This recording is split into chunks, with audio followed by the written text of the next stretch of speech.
Hello and welcome. In this video we're going to be looking at the Casio FX991EX Classwiz calculator. We're doing a calculator tutorial going through all of the features that would be beneficial for the A-Level Maths course in Year 12. It's ideally something you would watch before you sit any exam. What I do not recommend is that you just type the questions in the calculator and write down your answers. I would still do the working out as you normally would, but the benefit of having the calculator is that you can check that your answers are correct. I'm going to be going through 14 different features. This calculator has hundreds of features, but a lot of them are beyond the scope of A-Level Maths. So let's get into them.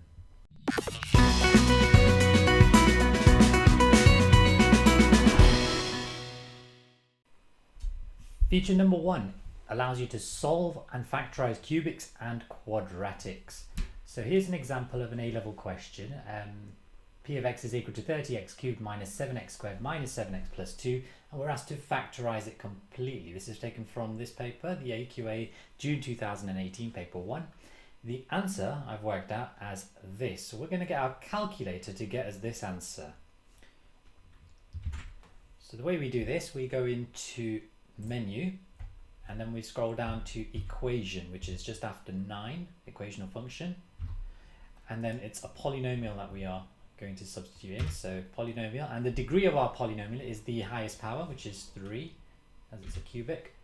And then we need to make sure that we enter our cubic in the form of ax cubed plus bx squared plus cx plus d, which our question is already in.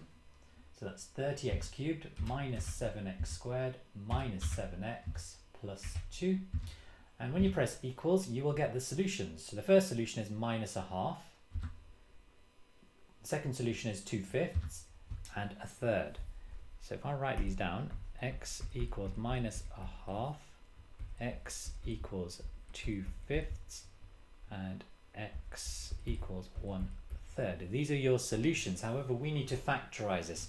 So all you need to do here is to get rid of the fraction, so multiply through by the denominators, so 2x equals minus 1, and then bring everything over to one side. So if I bring the minus 1 across, we get 2x plus 1 equals 0. Same thing here, times by 5. 5x equals 2, so 5x minus 2 is 0. And again, times by 3, so 3x equals 1, 3x minus 1 equals 0. Now these are your three factors, 2x plus 1, 5x minus 2, and 3x minus 1, same as we've worked out here. We can also do this with quadratics or disguised quadratics. So an example of a disguised quadratic is this one, x to the 2/3 minus 17x to the 3rd plus 16 equals 0. It's a 5-mark question. I've worked out the answers already as 4096 and 1. The first thing we need to do is we need to use a substitution. So let's use let y equal x to the power of 1/3. If we substitute that in, y squared would be x to the 1/3 squared. So y squared is x to the 2/3. So this now becomes y squared minus 17y plus 16 equals 0. Now we can type this into our calculator. So we go into the same mode, so menu, equation mode, polynomial. This time it's of degree 2 because it's a quadratic. And we need to make sure it's in the form of ax squared plus bx plus c. We've just got y instead. So ours is 1y squared, so we've got 1 there, minus 17y plus 16. Press equals. One of the solutions is x is 16. One of the solutions is x equals 1. So in our case, that's y equals 16 and y equals 1. So these are the two solutions. However, our question was in terms of x. Well, y is equal to x to the 3rd. So x to the power of a 3rd is 16 and x to the power of a 3rd is 1. So to get x from here, we would simply cube both sides. X is equal to 16 to the power of 3, which is 4096, and x is equal to 1 cubed, which is 1. So these are the two answers. Feature number 2 allows you to enter a table for any function. So here's a question where you are asked to work out the y values. So x squared minus x minus 6. I've already worked out the answers, so this is what the table should look like. So let's get our calculator to work this out. So we'll go into menu, and this time we go into number 9, which is table mode. And then it says fx, we need to type in our equation, which is x squared minus x minus 6. Use this x button over here. X squared minus x minus 6. Press equals. G of x we don't need to enter that, so just press equals. And then we enter our start, end and step value. So our starting value is minus 3, so that's where our table starts from. Our end value is where the table finishes, which is 3. And the step value is how much you want to increase by. We're going up by 1. Press equals, and we have our table. And it should match up with this table here. So minus 3, 6, yeah, minus 2, 0, minus 1, 4, 0, minus 6, minus 1, 6, minus 2, 2 minus 4, and 3, 0. So that's how you complete a table using your calculator. Feature number 3, we can use the calculator to do some numerical differentiation. So this is where you differentiate something and then you substitute in an x value. So here's an example. Find the gradient of the curve y equals the square root of x plus 1/18 x cubed at the point where x is equal to 9. I've already worked out the answer to this in the normal way, and I've got the answer of 13 and 2/3. Now we're going to do this using a calculator. We start off by pressing the menu button, and this time we go into the original mode and calculate number 1. And we look for the differentiation button, which is just above the integration button, which is just below the menu button here. So it's shift and differentiation. And now we enter the equation. So the equation is the square root of x, plus 1/18 x to the power of 3. And then the value of x we just substitute here, so that's 9. Press equals, and we get 13.6 recurring, which is 13 and 2/3. So that's the right answer there. Feature number 4, we can use the calculator for definite integration. So definite integration is where you have limits. So in this question we have the limits of 4 and 1. And I've worked out the answer already, and I get 364/3.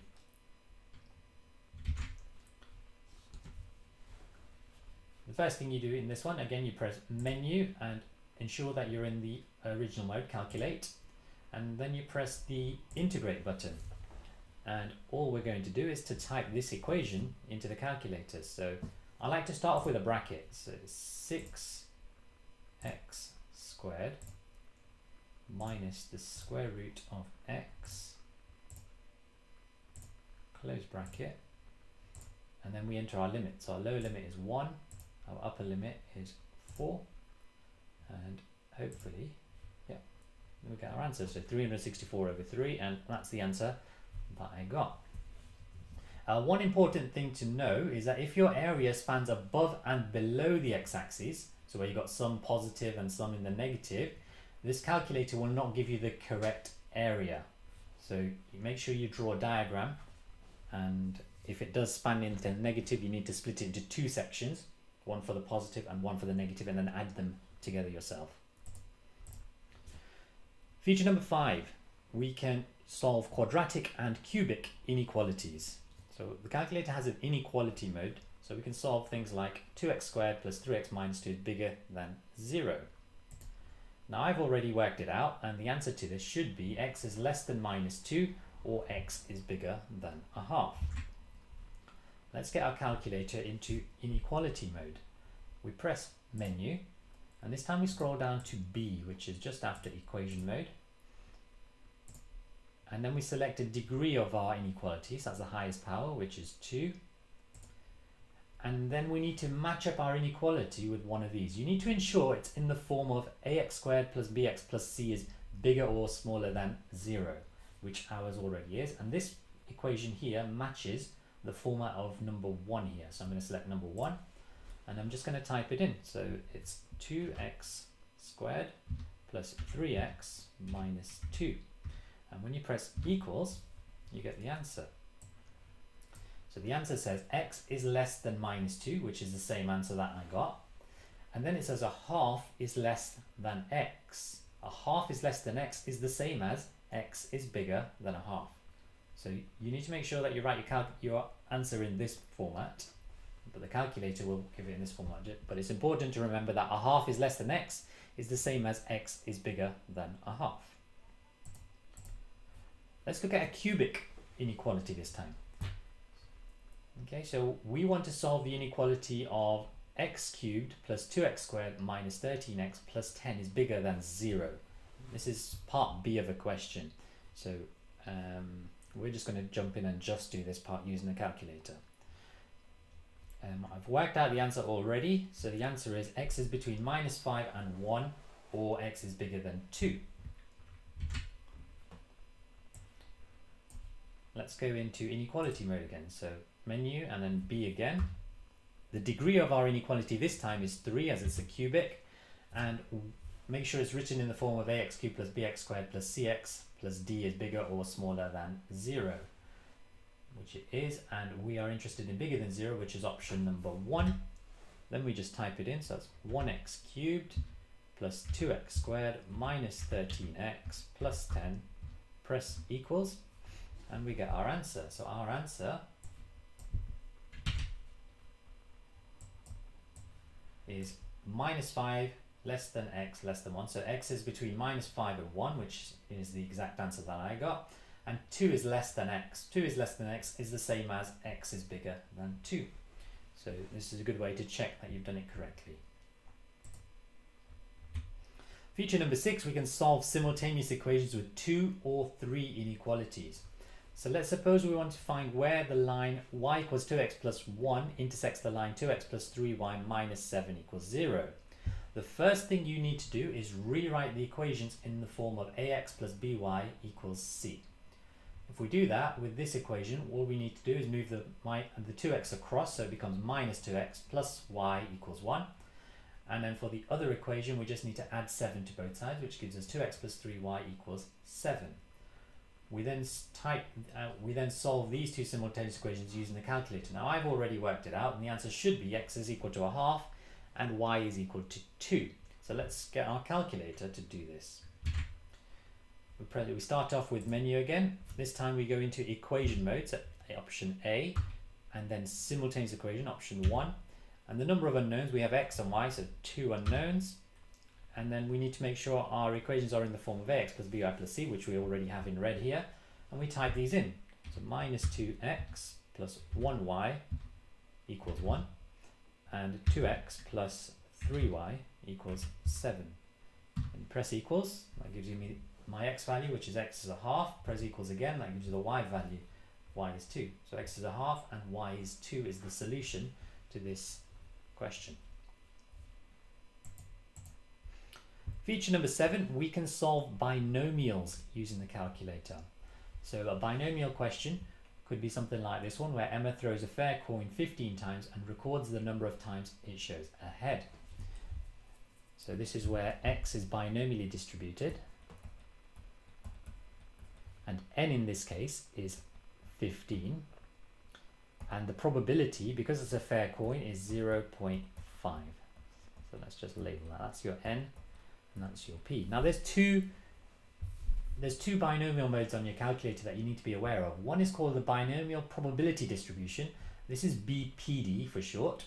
And then there's a binomial cumulative distribution. This is BCD. Let's concentrate on BPD. So BPD is when you're trying to find an exact value. So if I want to work out for question B part 1, how many times does she get exactly 8 heads? I'm trying to find out what's the probability that x is equal to exactly 8. I'm not interested in 8, 7, 6, 5, 4. I'm just interested in 8. And that's why we're going to use BPD. Now I've already worked out the answer, and the answer should be 0.196. Let's check we'll go into menu mode, and this time we go into number 7, which is distribution, and then we select binomial PD, which is number 4. There are more options. Number 4, and then we go into variable, and then we enter the values of x, n, and p. So x in this case is 8, n we just worked out was 15, and p is 0.5. So press them, enter them in, and then you get your answer. So your answer is 0.196 to 3 decimal places, which is the same answer that I got when I worked this out earlier.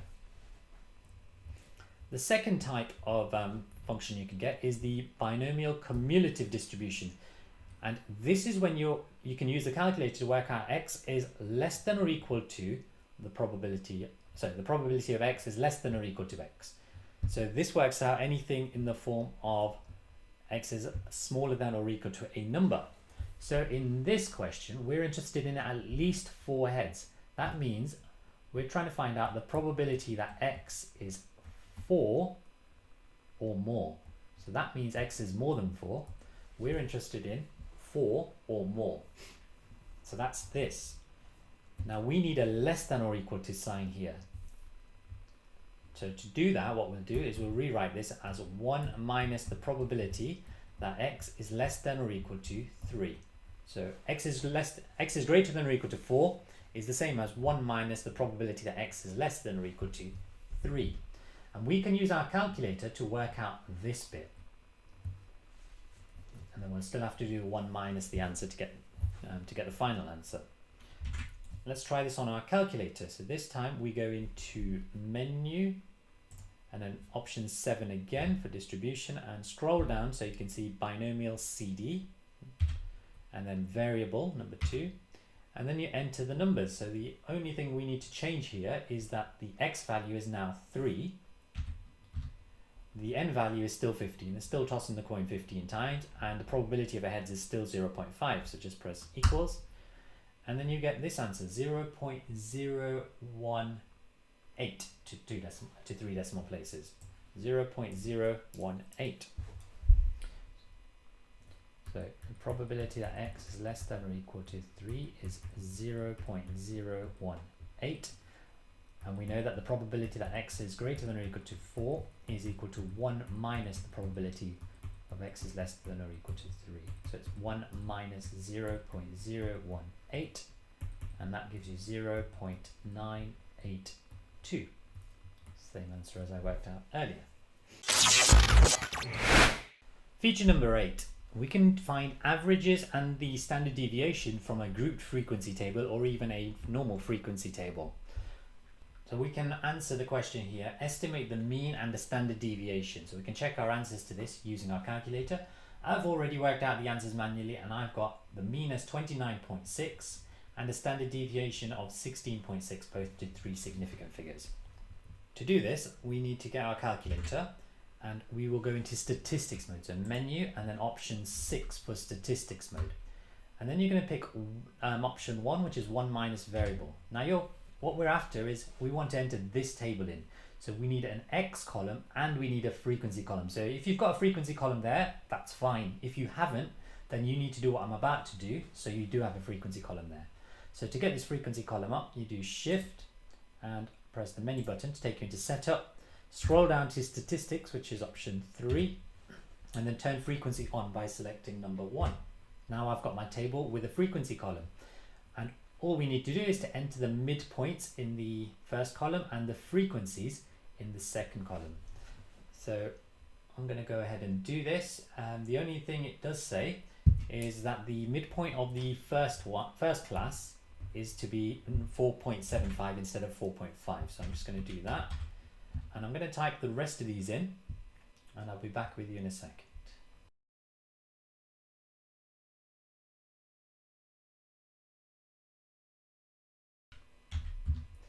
Okay, so there we have our table. Just make sure you type in, you press equals after the final row. So that's been saved. And now we're ready to do our calculations. So in here we've entered the midpoints and the frequencies, and we've copied the whole table. Now you press AC and then press the option button. and then we choose option 2, which is 1 minus variable calculations. And this has a bunch of calculations here. We are interested in, there's a couple that we might be interested in. The first one is x bar. X bar is the mean, which is what we were asked to work out here. And the mean is 29.6 to 3 significant figures.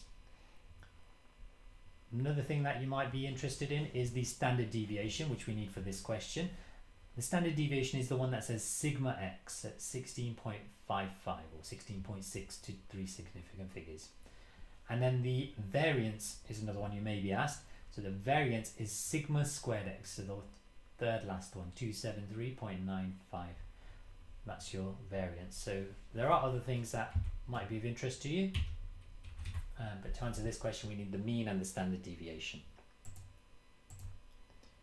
Feature number 9, we can use our calculator to solve log and exponential questions, such as the ones I have on the right here. The first one, natural log of x is equal to ln of x plus 6 over a minus ln of x plus 2 for 5 marks. I've worked out that the answer should be 2. Let's try this one first and then we'll look at the next one. We'll go again into this time we'll have to press menu and then go into mode 1, which is calculate. And then we want to type in the equation exactly as it is here. So that's natural log of x, close bracket, make sure you use the x from here as well, equals, now to get equals you press alpha and calculate to get this equals and type the rest of it in, x plus 6 .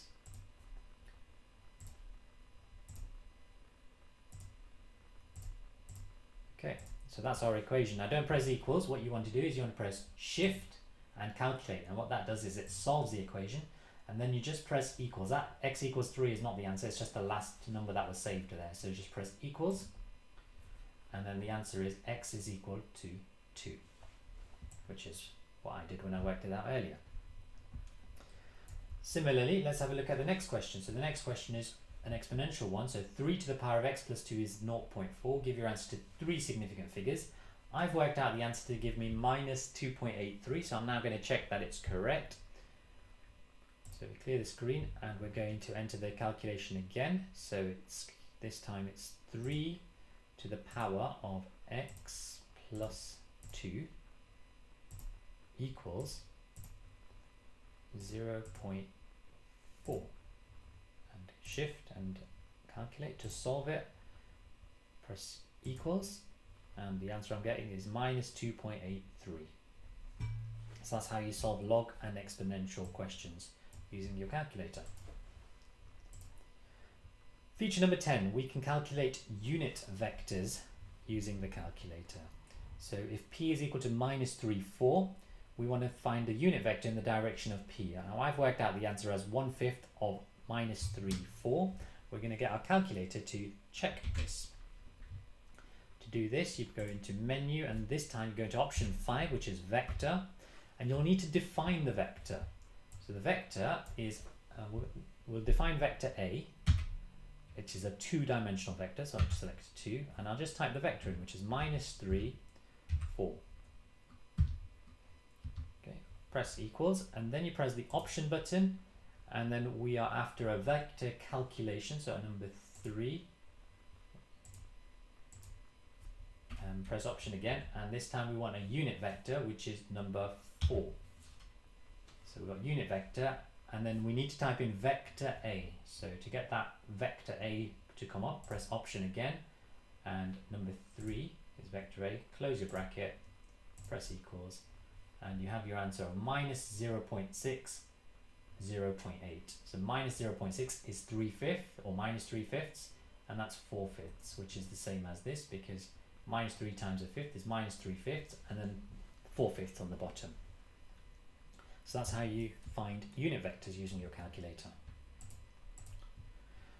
Feature number 11, we can find angles between vectors. In this question, we want to find the angle between vector p, which is minus 3, 4, which is the one we already defined in our calculator, and vector j.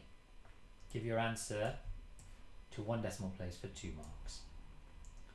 So we need to define the vectors. Now vector A has already been defined, so I don't need to define that again, but that's what that bit says. We'll go into option mode, and then we're going to define a vector. So we'll do number 1, and we're going to define vector B this time. Vector B is a 2-dimensional vector, and it represents vector J. Vector J goes upwards only, so it has a 0 on the x, and the y value is 1. So the J vector is a vector 0, 1. Once you've pressed equals, we have got to this point, so we now press option, vector calculations, option again, and angle, so number 3, and this time we just need to type in vector A, comma, vector B. We'll get option up, and vector A is number 3. We need a comma, which is on the which is shift and close bracket, and then option and vector B is number 4, close bracket, press equals, and we have 36.869, which to 1 decimal place is 36.9 degrees. So that's how you find the angle between vectors. Feature number 12, you can do vector calculations using the calculator. So let's say A is equal to 3i minus j, and B is equal to 2i minus 3j. If I just write these down as column vectors, they'll be easier to type in. So A is the vector 3 minus 1, and B is the vector 2 minus 3. And we want to find the answer to A minus 2B. So the answer I've worked out manually is minus I plus 5j, which as a column vector will be minus 1, 5. But the question does ask us to give it in this form. Let's type this in.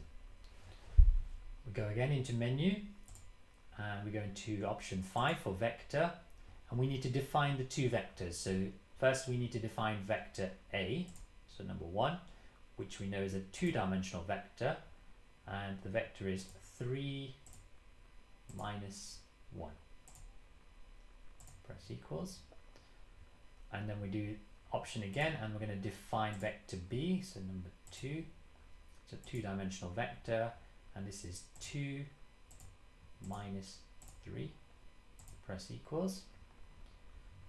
So we've now defined the 2 vectors, and now we press option and vector calculations, and we just need to type in vector A, which is, press 3 to get that up, minus 2 times vector B, which is 4, and hopefully we get the same answer. So minus 1, 5, which is minus I plus 5j.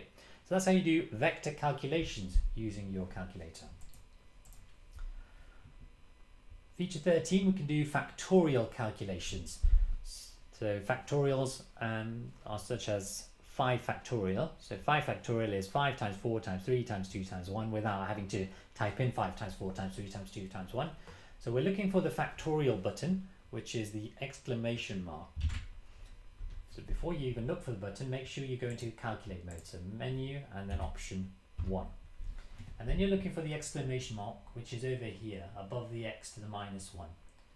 So if I want to work out 5 factorial, all I do is type in 5 and then shift and this button, and I get 120, which is the answer to 5 times 4 times 3 times 2 times 1.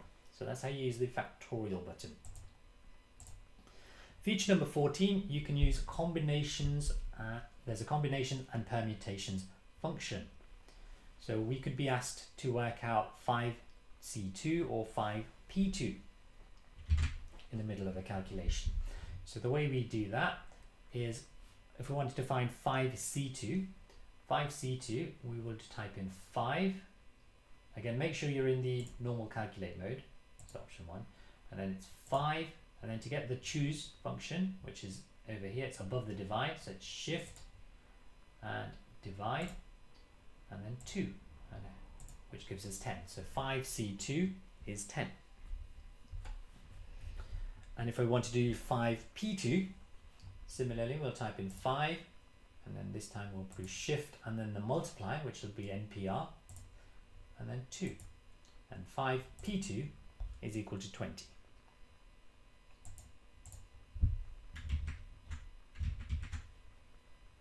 So that's the 14 features that would help you in your A-Level Maths exam. I hope you found that video useful. If you have any comments, please leave them below. If you did like the video, we would appreciate a thumbs up. And if you'd like more content like this, remember to hit the subscribe button. Thank you for watching. See you next time. Bye.